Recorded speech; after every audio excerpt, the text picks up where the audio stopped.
You woke up every morning believing a quiet lie, that if you were kind, the world would be kind back, that if you stayed loyal, people would stay, that if you gave enough of yourself, someone would finally see you and say, "Yeah, you matter."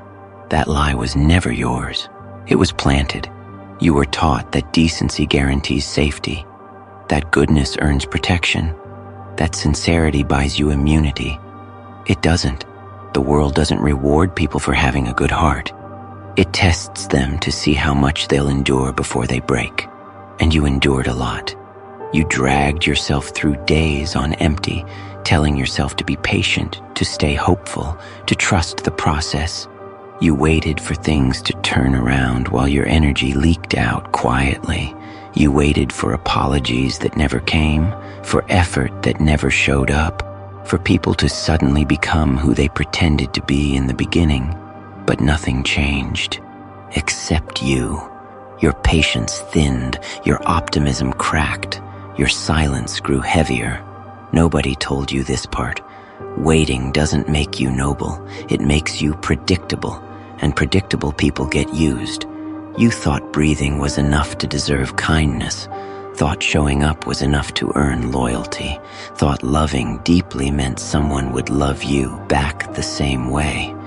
No, that's not how this place works. The world eats soft people alive, chews them up slowly, and calls it character development. And while you were trying to be understanding, trying to be fair, trying to be patient, you were sitting on the table like tender meat, hoping the knife wouldn't come your way. It always does. Not because you're weak, but because you were taught to wait instead of sharpen. This isn't a story about bitterness. It's about awakening. Because the moment you realize nobody is coming to save you, nobody owes you consistency, nobody is required to value what you give freely, that's the moment you stop waiting. And the moment you stop waiting, you start becoming dangerous. Here's the part nobody likes to admit. They didn't misjudge you. They didn't underestimate you by accident. They studied you. They watched how much disrespect you'd tolerate before speaking up. How many times you'd forgive without changing your behavior. How often you'd explain yourself instead of walking away. They weren't confused about you. They were collecting data. Every second chance taught them something. Every "it's okay" gave them permission. Every time you stayed when you should have left, the price of access to you dropped. And once something becomes cheap, people stop protecting it.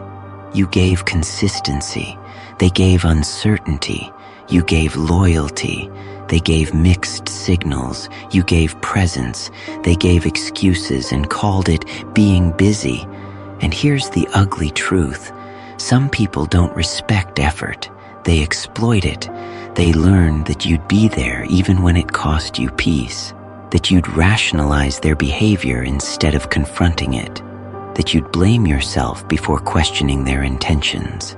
So they leaned in, not because they valued you, but because you were reliable, predictable, available.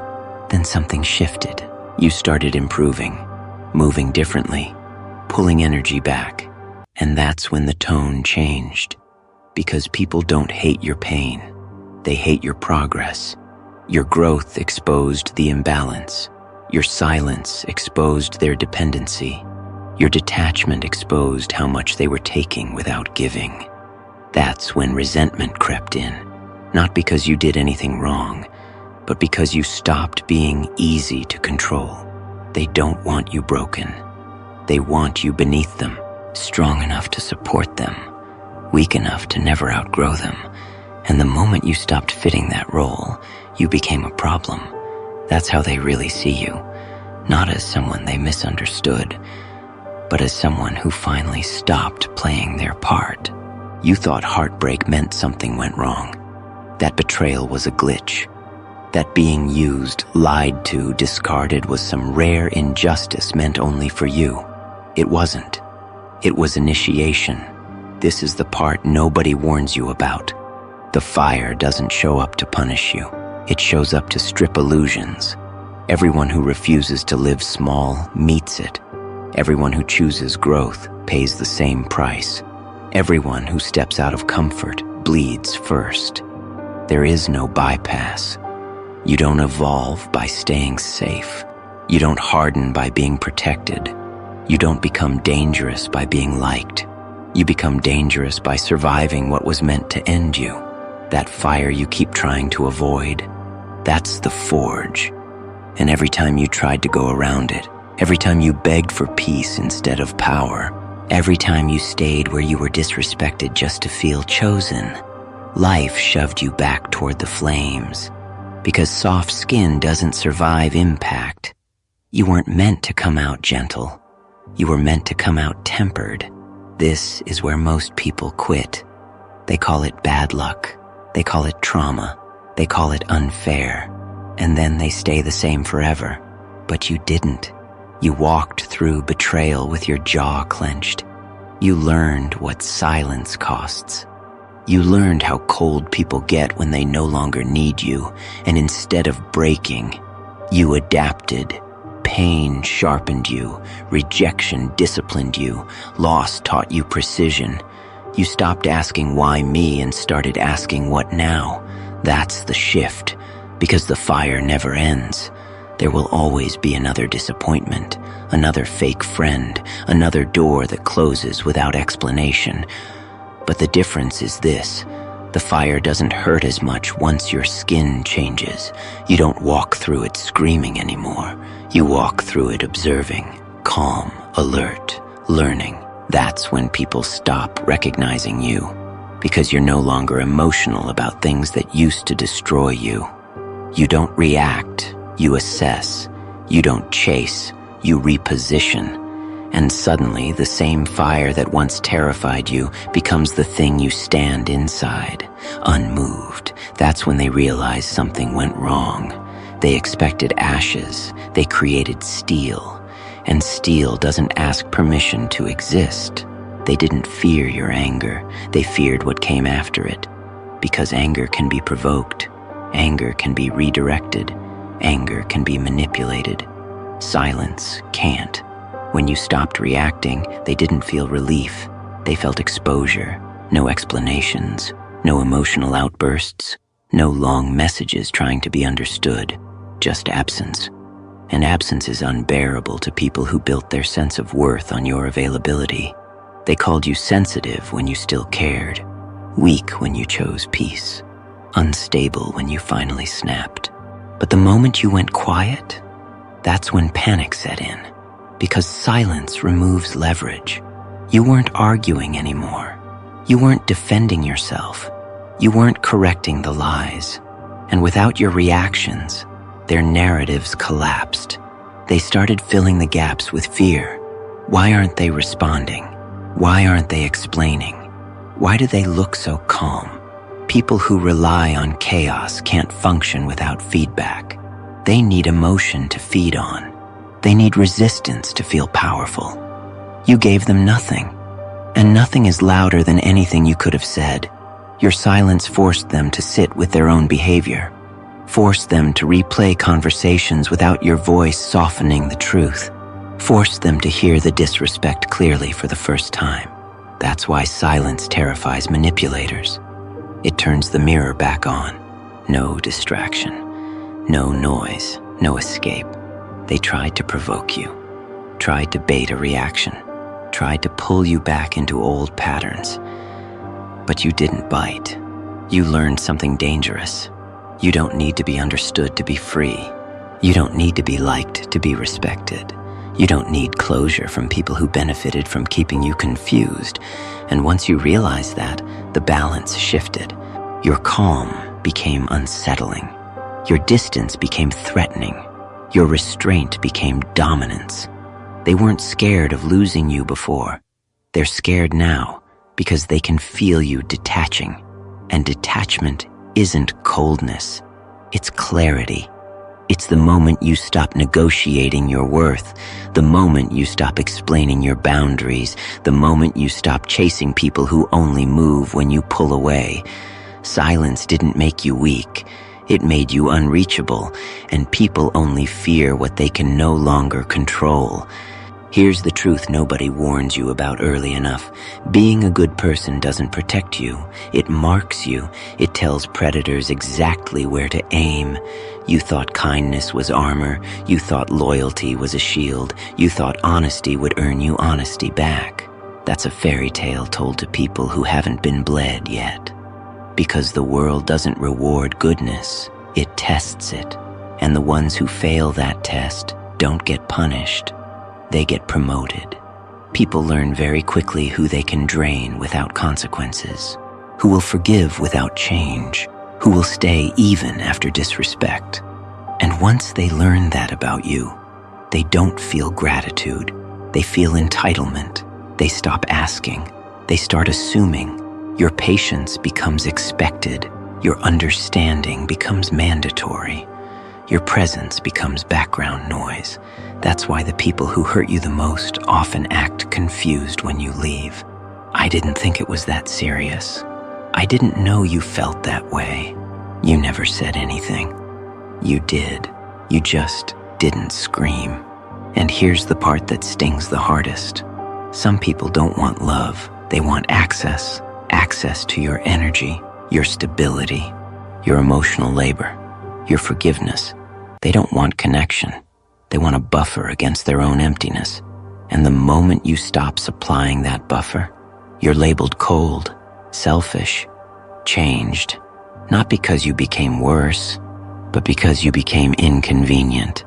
Good people don't get hurt because they're naive. They get hurt because they keep believing effort will eventually be reciprocated. It won't. Not by everyone. Some people are built to take until there's nothing left and then blame you for being empty. And the most dangerous realization you'll ever have is this. Not everyone deserves access to your heart. Not everyone is capable of respecting it. Not everyone who says they love you knows what that means. So you stop performing goodness for applause. You stop overgiving to prove your worth. You stop explaining your intentions to people who benefit from misunderstanding you. You learn restraint. You learn boundaries that don't need justification. Distance that doesn't need explanation. Silence that doesn't ask permission. You don't become cruel. You become selective. And that's when the dynamic flips. Because good people with boundaries are terrifying. They can't be guilted. They can't be rushed. They can't be emotionally cornered. They don't beg. They don't chase. They don't bleed for people who wouldn't flinch if they disappeared. They walk away clean. And nothing unsettles a manipulative person more than realizing the person they underestimated learned how the game actually works. You didn't stop being good. You just stopped being easy. And that's the moment you became dangerous. There's a moment that changes everything. It's quiet. No music, no applause, no dramatic goodbye.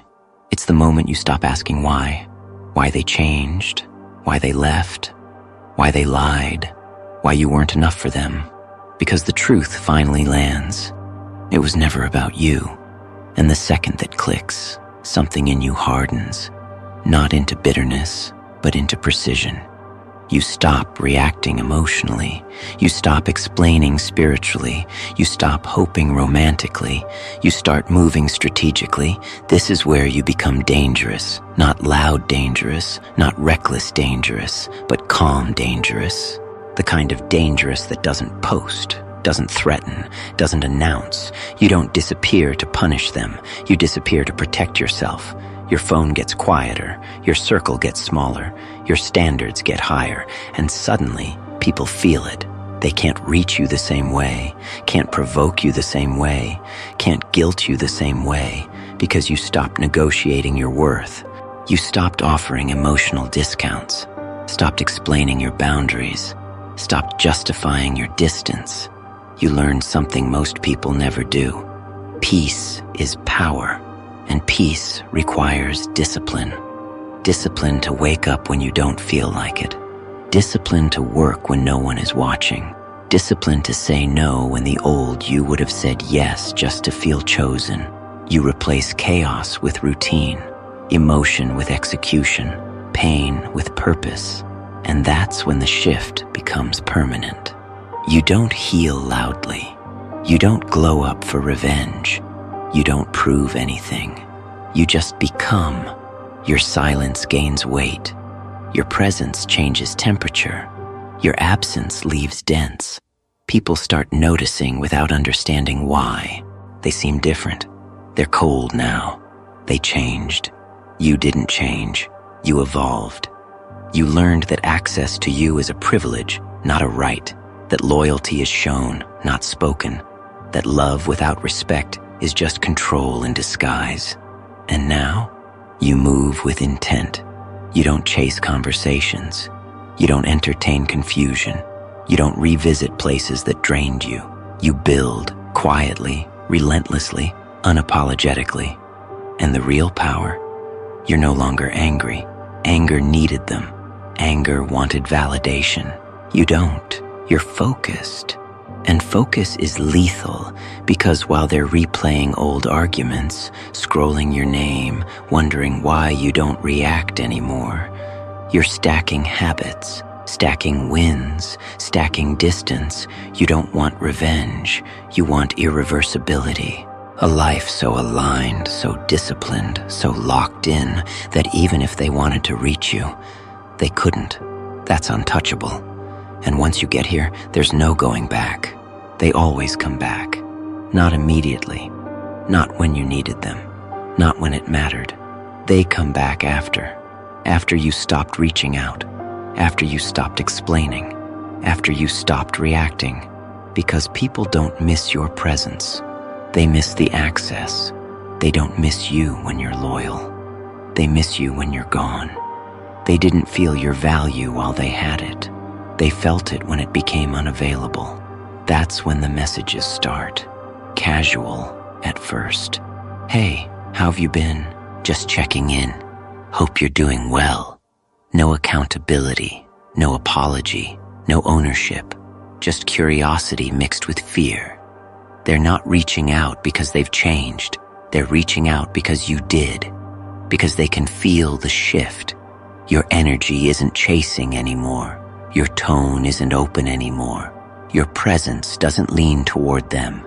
And that terrifies people who built their confidence on knowing you'd always be there. They replay the past now. The moments you showed up. The forgiveness they never earned. The patience they took for granted. And suddenly it hurts. Not because they lost you, but because they realize you didn't need them. That's the wound that doesn't heal. They thought you'd stay accessible, stay soft, stay waiting. They never imagined you'd detach without drama. No closure speech, no final argument, no emotional explosion. Just distance. And distance is irreversible. They tell themselves stories to cope. They changed. They got cold. They think they're better now. But the truth is simpler. You stopped bleeding where they stood. You stopped feeding something that never grew. And now, when they come back, it's too late. Because you don't recognize the version of yourself who needed them. You don't feel the pull anymore. You don't crave the validation. You don't need the explanation. They want access to the old you. That version is gone. Rebuilt, reprogrammed, unavailable. And the cruelest part? You don't reject them with anger. You reject them with indifference. No bitterness, no rage, no revenge, just calm distance. Because by the time they realized your worth, you'd already priced yourself out of their range. And that's the kind of loss people never recover from. Anger was never your strength. Anger still needed them to feel something. Indifference doesn't. Indifference is what happens when the nervous system finally stands down, when the fight or flight shuts off, when their name doesn't spike your heart rate anymore. That's the moment you win, because indifference isn't numbness, it's resolution. You don't hate them, you don't love them, you don't even wish them harm.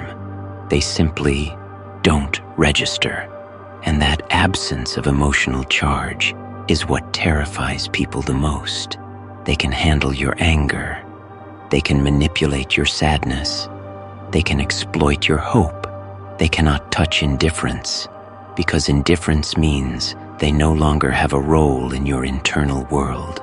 No access, no leverage, no emotional backdoor. You're not holding back words anymore. There's nothing left to say. You already said it. With your actions, with your absence, with your discipline, with the way your life continued without their permission. That's when the power imbalance becomes permanent. They feel it. They'll never say it out loud, but they feel it. The texts that go unanswered, the invitations that don't land, the silence that doesn't flinch, not cold, not cruel, just final. Indifference is the moment you stop hoping they'll regret it, because their regret no longer feeds you. You don't want them to understand. You don't want them to apologize. You don't want closure. Closure is for people still emotionally invested. You moved past that. You're not trying to teach lessons anymore. You're not trying to be seen correctly. You're busy building a life that doesn't include them. And here's the part most people never reach. Indifference frees up enormous energy. The energy you use to spend replaying conversations, rewriting texts in your head, wondering what you should have said differently. All of that comes back to you, and you put it somewhere useful, into structure, into health, into craft, into momentum.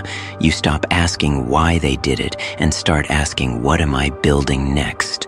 That shift is irreversible, because once indifference sets in, there's no going back to longing. You can't unsee clarity, you can't unlearn self-respect. They might try one last time, a memory, a compliment, a crisis, and you'll notice something strange. It doesn't move you. No spike, no pull, no urge to respond, just a quiet recognition. I outgrew this. And growth like that isn't loud. It doesn't announce itself. It simply keeps going. Indifference is not the absence of feeling. It's the presence of self-command. And when you reach it, you don't need revenge. You don't need validation. You don't need to be understood. You're already free. And freedom, that's the one thing they can never take back. There's a moment that doesn't look dramatic from the outside. No announcement, no final conversation, no cinematic exit, just a quiet internal click. That's when you become unreachable, not blocked, not hidden, not running, unreachable. Because access to you now requires something most people never brought to the table: respect, consistency, and intention. This is where the old rules stop applying. You don't explain why you disappeared. You don't justify why you changed. You don't defend your distance. Distance is no longer a reaction. It's a standard. You stopped measuring yourself by who stayed, stopped counting loyalty by words, stopped confusing familiarity with safety. And once that happens, something irreversible settles in. Your nervous system stops scanning for threats. Your mind stops rehearsing conversations. Your heart stops bracing for disappointment. You're no longer waiting for people to reveal themselves. They already did. This is the stage where people feel you pulling away energetically, even if you're still physically present. They'll say things like, "You're different. You've changed. You're distant." What they really mean is, you stopped orbiting me, because you no longer bend your schedule, no longer soften your truth, no longer chase clarity from confusion. You don't need to prove you've grown. Your boundaries prove it. And here's the part that hits hardest. You're not unreachable because you're cold. You're unreachable because you finally choose yourself without guilt. You don't hate anyone. You don't resent the past. You simply don't revisit places that drained you. People mistake that for ego. It isn't. Ego still needs an audience. This is self-containment. You've become someone who doesn't leak energy, someone who doesn't react impulsively, someone who doesn't reward disrespect with access. And that makes you dangerous in a world addicted to emotional availability without accountability. They won't say it out loud, but they feel it. They can't get to you anymore. Not through guilt, not through nostalgia, not through crisis. You're no longer reachable through chaos, only alignment. And most people don't qualify. This is where loneliness disappears, because solitude finally feels clean. No drama, no noise, no emotional debt, just direction. And once you reach this stage, there's no dramatic ending to the story. There's just movement, forward, quiet, unapologetic. You didn't disappear, you ascended beyond reach.